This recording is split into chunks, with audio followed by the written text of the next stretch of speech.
Sebuah tombak melesat jitu mengenai tubuh nabi palsu Musailamah Al-Kadzdzab.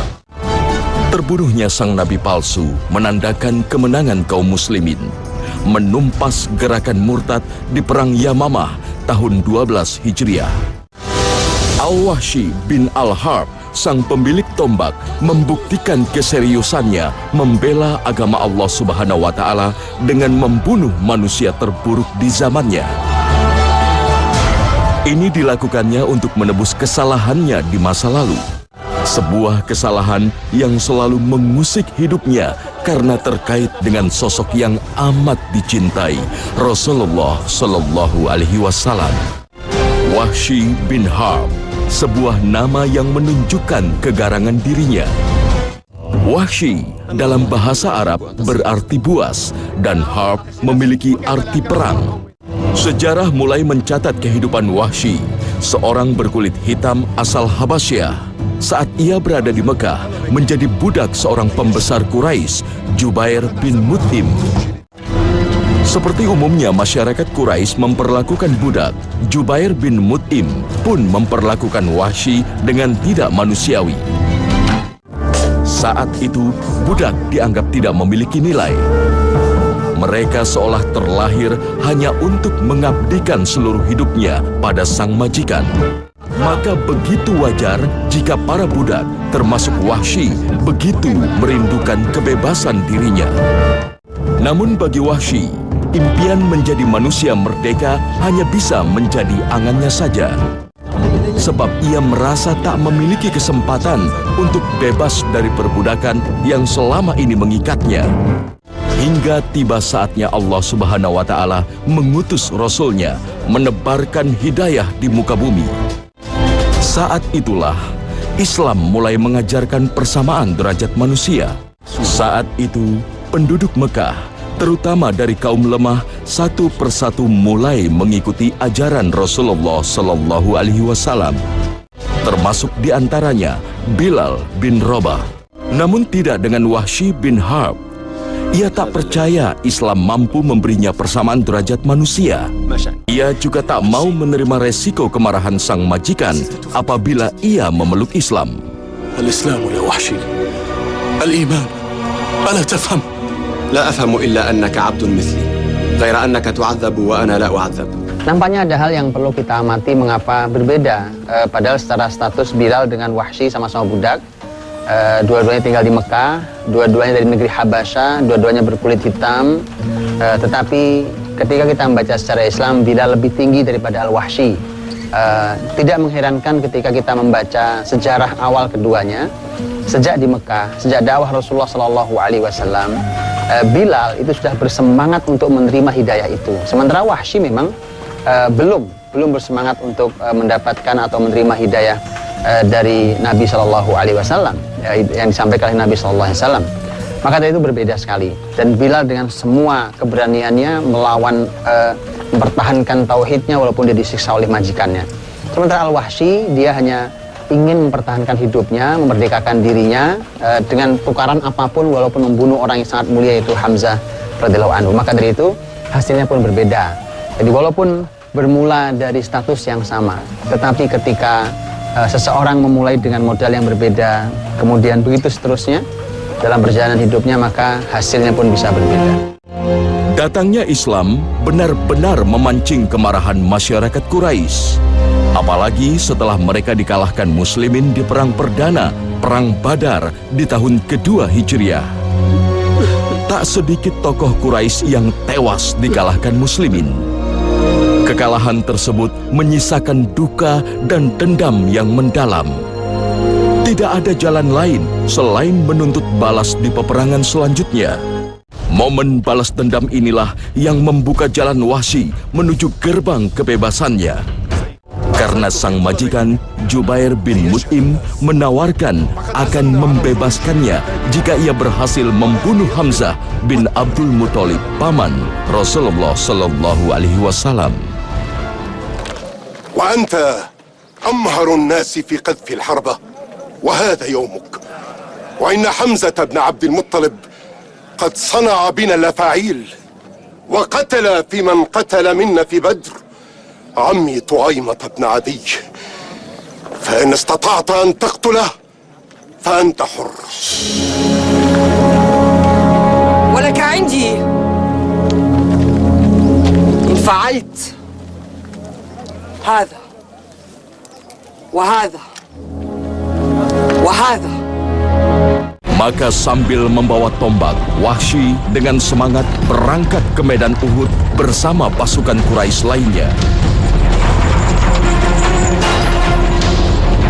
Tujuannya bukan untuk membunuh musuh sebanyak-banyaknya, tapi hanya satu yang diincarnya.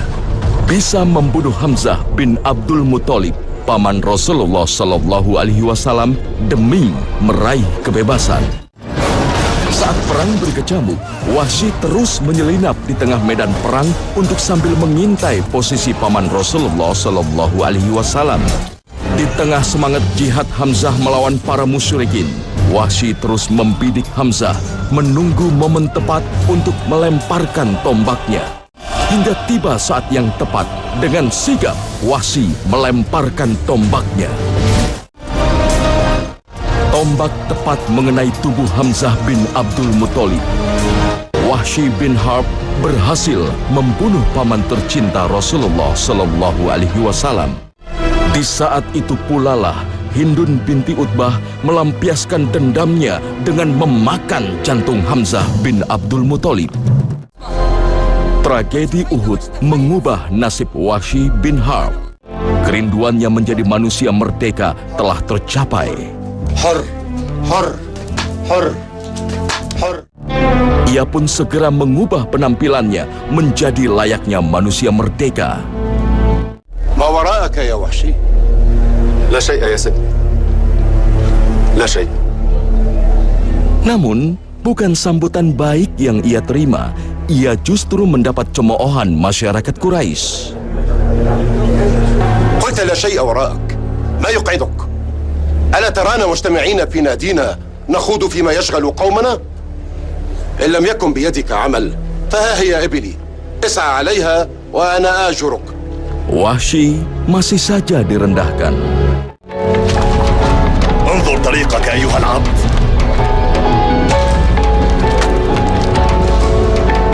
Perlakuan buruk yang ia terima tak juga membuka hatinya untuk memeluk Islam.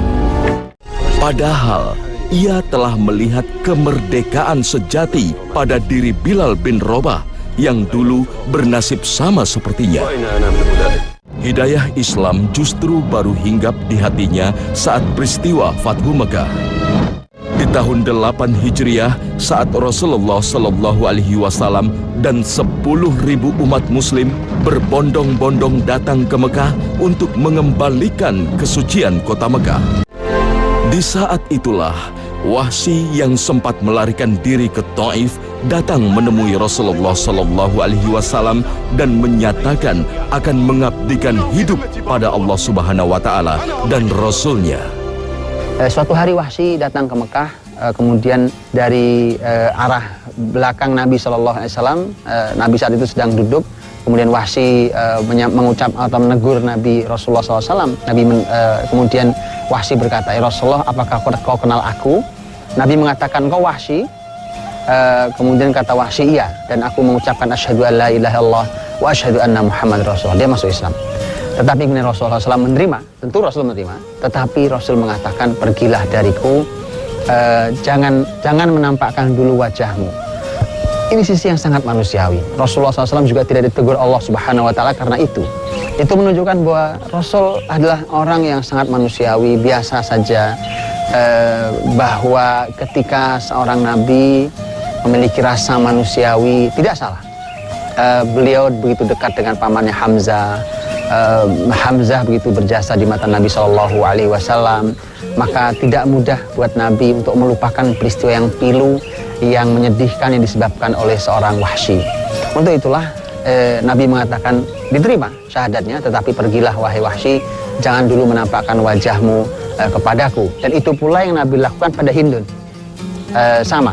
Maka Wahsy setelah itu pergi, tidak menampakkan diri ke Nabi SAW, menjaga perasaan Rasulullah SAW, tetapi dia telah berbahagia dengan menyatakan diri masuk Islam mendapatkan hidayah Allah Subhanahu wa taala. Demi hormatnya pada sang Rasul, Wahsy pun tak pernah menampakkan dirinya di hadapan Rasulullah Shallallahu Alaihi Wasallam. Ia hanya mampu menatap Rasulullah Shallallahu Alaihi Wasallam secara diam-diam. Ia memahami luka hati Rasulullah Shallallahu Alaihi Wasallam yang senantiasa sedih mengingat pamannya yang gugur di tangannya. Hingga Rasulullah Shallallahu Alaihi Wasallam wafat di tahun 11 Hijriah, Wahsy tak pernah bertatap muka dengan Rasulullah Shallallahu Alaihi Wasallam.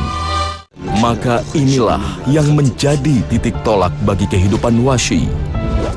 Baginya tak ada jalan lain selain menebus semua kesalahan di masa lalunya dengan turut mengambil andil di setiap momen-momen perjuangan Islam. فأجعلها في سبيل الله.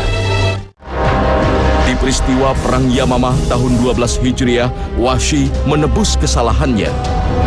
Di masa Khalifah Abu Bakar Ash-Shidi, ia terjun di perang yang menumpas gerakan murtad yang dipimpin Nabi palsu Musailamah Al-Kadzab. Di perang inilah, tombak Wahsy yang dulu pernah membunuh manusia terbaik menancap di tubuh manusia terburuk Musailamah Al-Kadzab.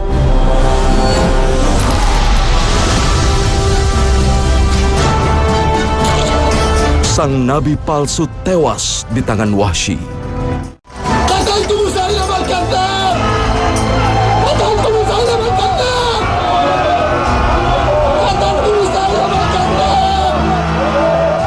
Dengan tombakku inilah aku di masa jahiliyahku membunuh orang terbaik, dan dengan tombakku ini pula di masa Islamku aku bunuh orang yang paling jahat.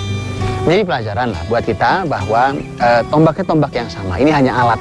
Kalau kita punya alat, mungkin kita punya harta, mungkin kita punya kendaraan, mungkin kita punya berbagai macam hal, mungkin kita pernah menggunakannya untuk sebuah kemaksiatan dan segala macam. Maka mari, kalau kita orang yang bertobat, gunakan alat-alat itu sebagai sesuatu yang bisa menunjukkan taubat kita di hadapan Allah Subhanahu wa taala.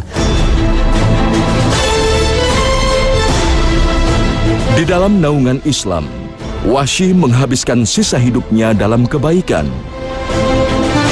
Dalam cahaya Islam, Wahsy merasakan benar-benar menjadi manusia merdeka yang hanya mengabdikan hidupnya hanya pada Allah Subhanahu wa taala.